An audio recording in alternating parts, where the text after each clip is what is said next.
What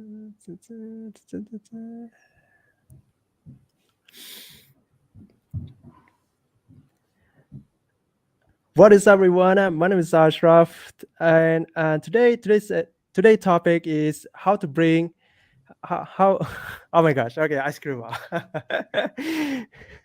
All right, okay, all right, yeah. Just to let you know that I'm just going to skip over the intro, so I'm just going to ask you questions. Okay, all right. So what is up, everyone? My name is Ashraf. Today, we're going to talk about how to use authentic storytelling to drive business impact. And and today's guest is Jessi Shuraleff. You did I it. hope I You got pronounced it it. right. Okay. You got it. All right. What is up, Jessi? Welcome to the Content Marketing Hacks. So glad to be here. Ashraf, thank you so much for having me. I'm excited to be here. Yeah. So tell us how you get started in the storytelling niche because it seems that you are an expert in storytelling. So how did you get started in that niche? That is such a good question. So my professional background is in sales and marketing. I led sales and marketing teams at Google for the last 13 and a half years.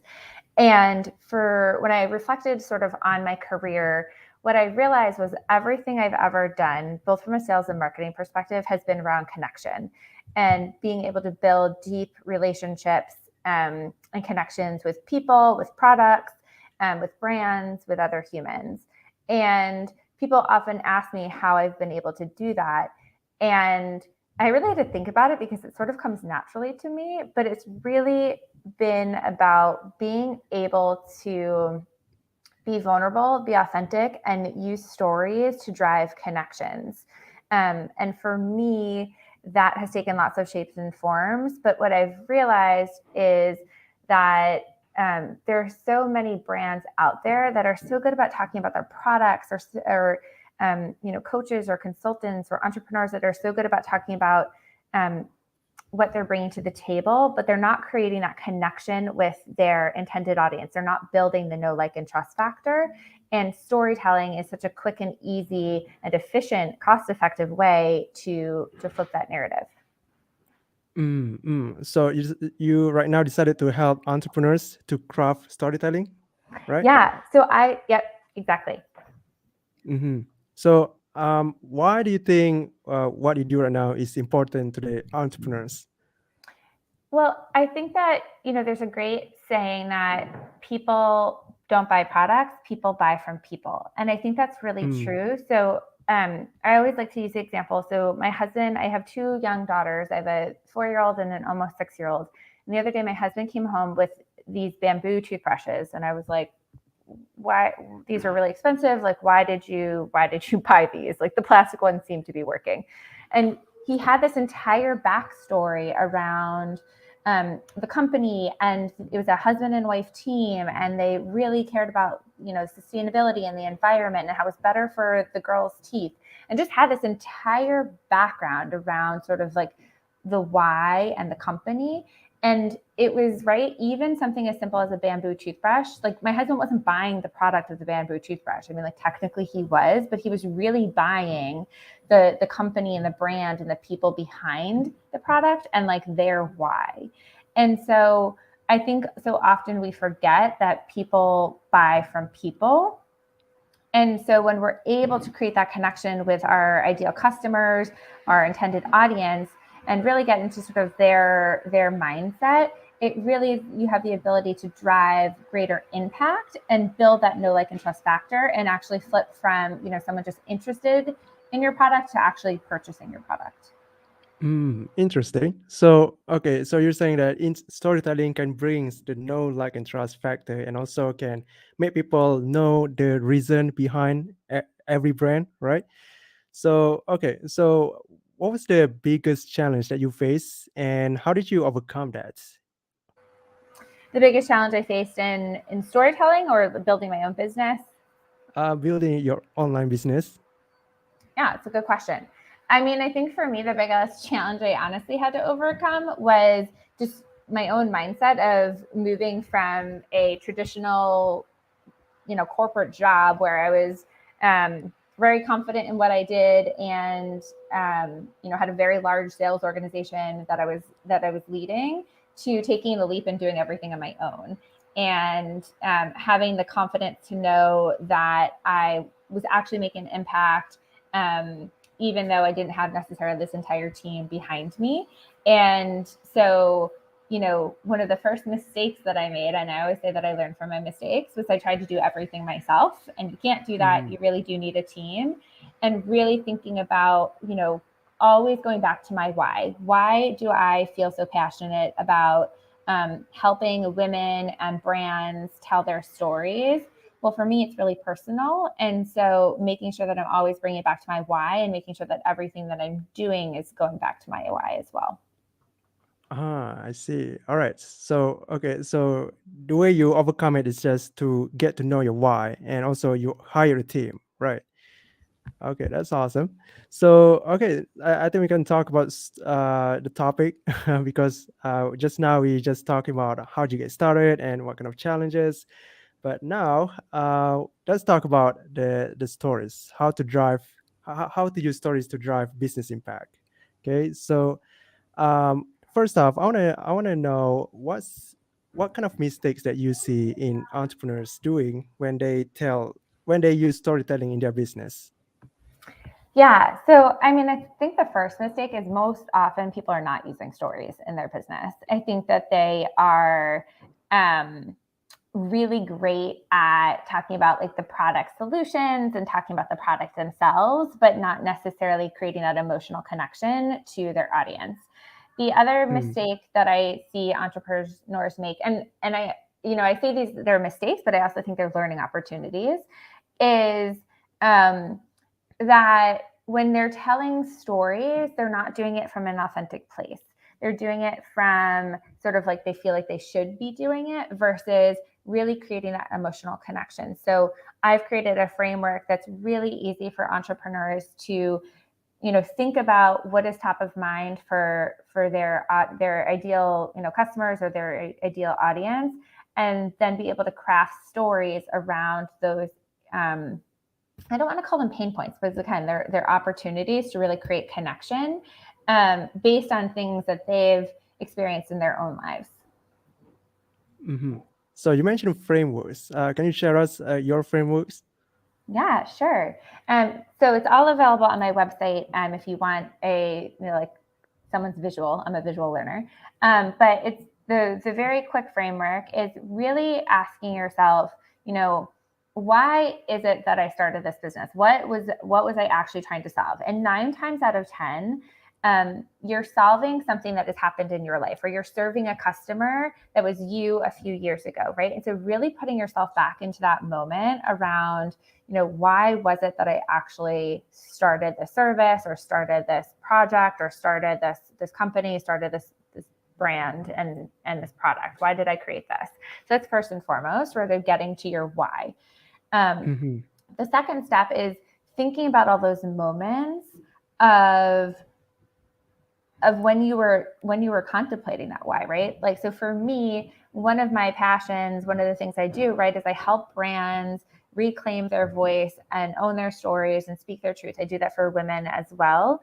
And my why is there was a moment in my life, it was 6:03 in the morning. I talk about this moment a lot, but my husband, I was like standing at our bathroom sink holding my electric toothbrush, and my husband just asked me, "Are you happy?" And in that moment, I blurted out no. And it scared him, it scared me. And I had a choice, right? In that moment, I had realized I'd lost my voice. I was living my life for everybody else, but I had forgotten what it was to be me, who I was at my core, and what my voice was. And so, when I think about telling stories to connect with other brands or other, females, female leaders, that's my why, right? Thinking about where I was at. And so thinking about all those moments, and a moment is something that you just can't get out of your head, a memory or, an instance. And it could have happened 5 minutes ago. It could have happened 25 minutes ago. It could have happened 20 years ago. And then thinking about that moment and painting the picture. So it's a really simple framework for me, writing it out, like doing your, you know, I don't want to necessarily curse, but like your crummy first draft. I don't, I, Uh-huh. I don't know if you allow cursing or not. Um, Okay. but your crummy first draft, like getting it out on paper. So really the first section is painting the picture for your audience. Like, what was that moment? The second piece is sort of, what was your reflection of that moment? What did it teach you? What did you need to learn? And then the third piece is the takeaway. Like, what can your intended audience take away from that moment to actually apply to their own lives? Wow. All right, that is so awesome. So, and okay, so we know stories. People know how to tell stories, but how about as an entrepreneur, we have to tell stories that sell, right? Because their purpose is to sell, right? And the best way is to do the best way to do that is through storytelling. So how do you create story that sells? How do you differentiate between stories that sell and story that doesn't sell? Yeah, I think that in my experience, the stories that sell are the ones that are actually resonating the most with your audience. So I think so often we do a lot of market research as entrepreneurs, as companies, as brands, and we do it once and we sort of do it in a vacuum. And so Hmm. thinking about how do you continue to do market research as you evolve, as your services evolve, as your customers evolve, and are you actually speaking their language? I have one-on-ones and meetings with women all the time, both entrepreneurs and not entrepreneurs. And whether people realize it or not, I'm always doing market research. I'm always trying to figure out what's top of mind. What are the challenges? What are the opportunities? What are they talking about with their friends and their family? And then I'm crafting stories around that. I'm really getting into the heads of these people because their experiences are my experiences. And while they're different, there's always a relatable thread. And so I think that the stories that sell are the ones where, I think about your own experience with social media or connection with someone. When you're like, oh, like you've experienced that too, or you're in my head, or oh my gosh, like I can relate to that. Like that's when you're stopping and taking notice, and you're actually more willing to like make that connection and buy from that brand or that person. Hmm. Okay, so the story that doesn't sell is just the opposite for that. The story that cannot relate to the audience, right? And that Exactly. doesn't speak the language of the audience. Okay. So you mentioned about doing research so that you can know what their language is, right? So what's your method to do some research? Yeah. Well, I came from Google, right? So Google has a whole suite of free products that I Wow. recommend. Google surveys is a great way to sort of get out your just a few questions. I often think, I've seen a lot of market research surveys. There's also Woofu forms, right? There's a lot of free versions of this.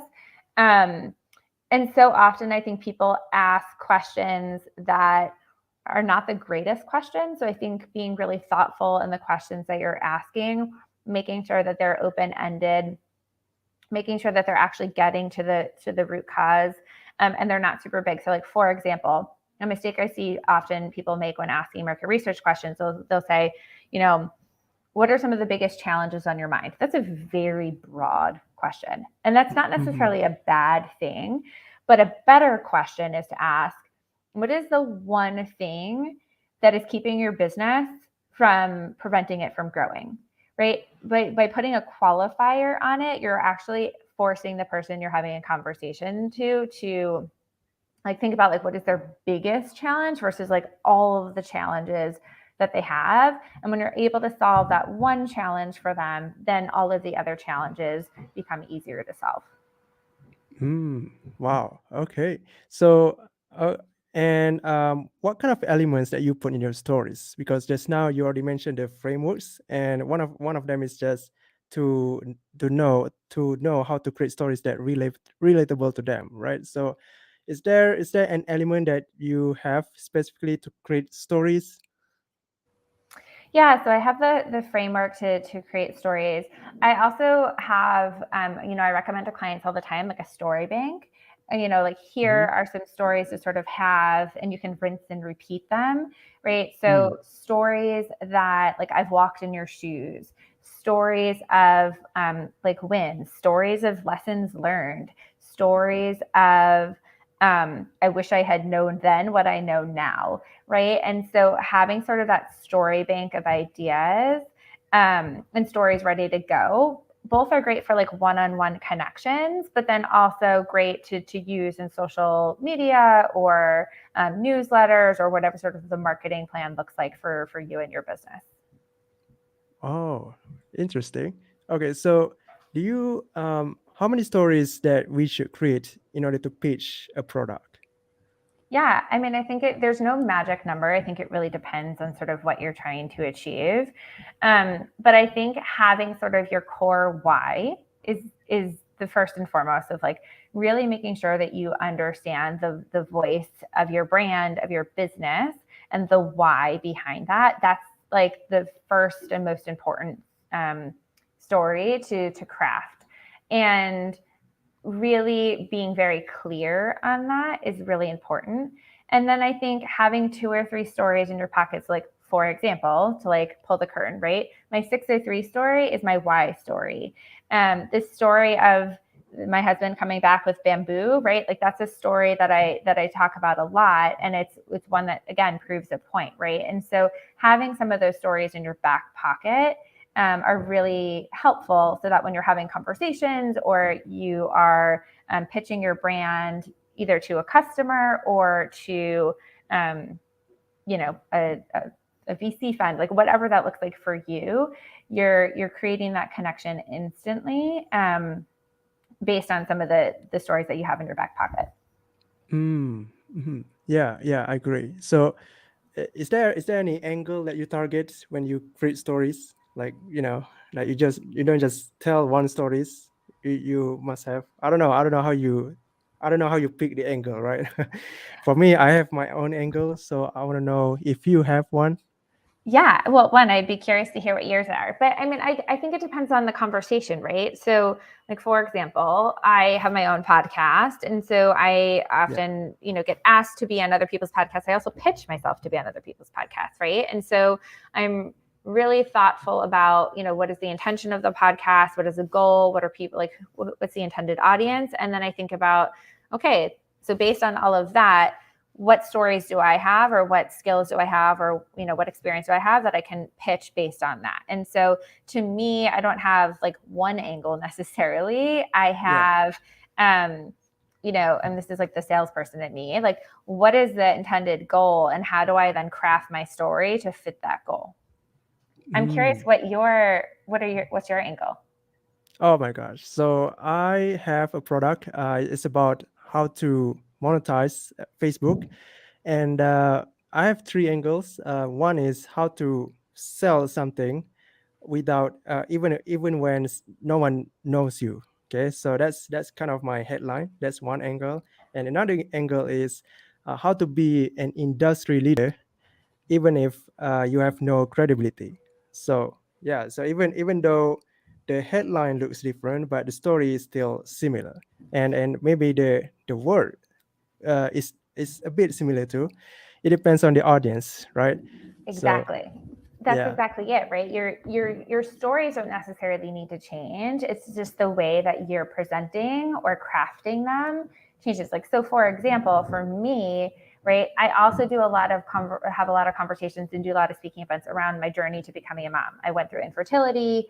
It was one of the reasons why I lost my voice, right? And so that story is one that like it ties into my why, and I know when I can be bringing it out, and I know like when it is the appropriate time and like when it's not necessarily the appropriate time. And that took time, right? Like I've made a lot of mistakes. I've like told stories. I'm like, oh, that didn't go over well. And so yeah. then I pivot and I learn and I shift and I adjust. But I think, what I'm hearing you say, and I completely agree with, is you're thinking about the intention of your audience. Where's your audience at, and pivoting your story to fit into where they currently are. Yeah, I agree with that. So, okay, one of the elements that I learned to make the storytelling works is to have an epiphany bridge. Are you familiar Mm-hmm. with that term? Yep. Yeah. Okay. So Epiphany Bridge, right? So for someone who doesn't know what that is, it's basically from failure to success, right? So what if someone wants to sell a product but they don't have any success yet? Maybe they have one but not exactly the biggest one. So what's your advice on someone that have that experience? Yeah, so I mean, I go back to the why, and I know I keep harping on this, but I think it's so important. Like, your success doesn't necessarily need to be like your brand success.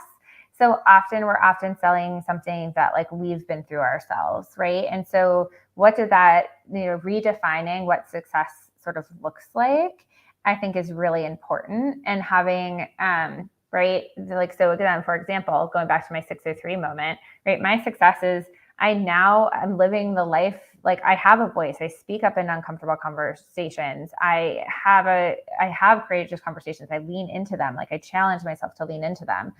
Um, and I do that in an authentic and empathetic way. Like I'm not a complete a-hole barging in, right?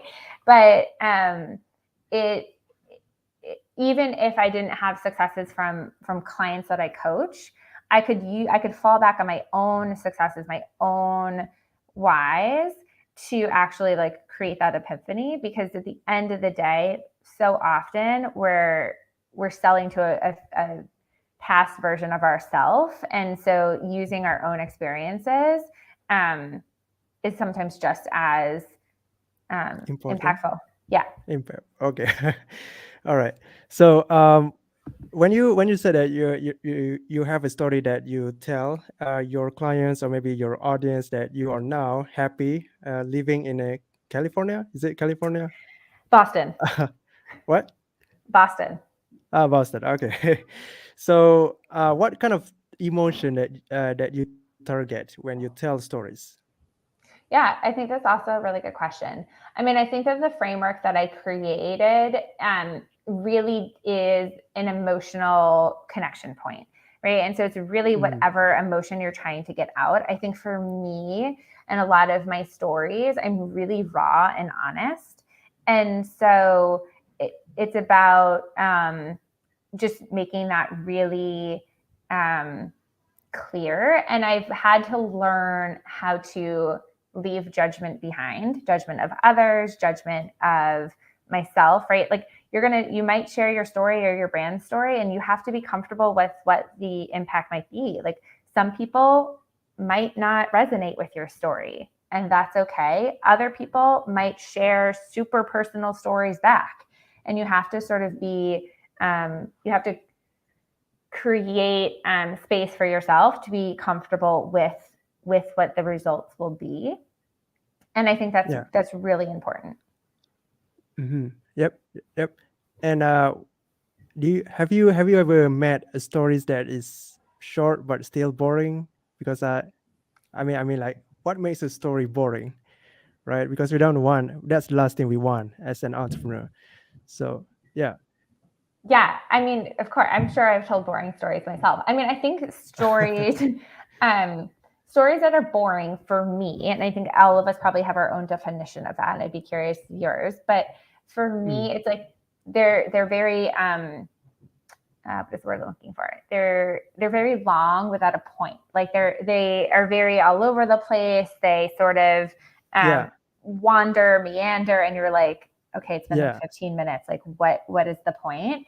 And I've also sat through stories that are 15 minutes and like I'm completely riveted on the edge of my seat, being like, what's next? And so it to me, it's not necessarily like the time of this it takes to tell the story. But more so, is the story actually creating an emotional connection? Is the story actually resonating with me?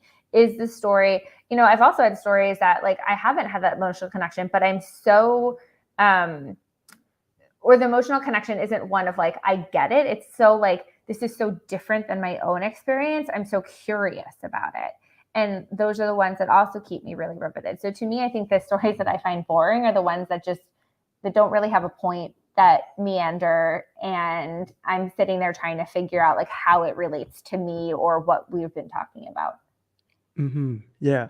Yeah. So you said that you curious about mine. Okay. So Yeah. for me, it's actually similar to yours, but another thing is if they use a word that I'm not familiar with, or if they use buzzword, is that right? Yeah, buzzword or words that are so sophisticated, then I probably don't read it through. I just skim it, right?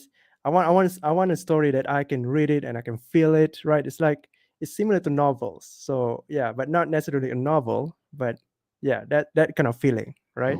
So Well, I think what you're bringing up, right, like when you think about like inclusivity, right, it's like really, you really need to understand your audience, right? Because if you're not speaking their language, like to me, that talks about like not speaking your audience's language. I often, in market research conversations, again, people like don't realize that I'm having market research conversations with them unless it's like, and I'm not like going into every conversation. I'm like, ooh, what can I learn? But like, it's, mhm, um, I start to hear themes, right? And I'm like, oh, like people keep talking about like the little voice in their head or like having like a little fire inside them.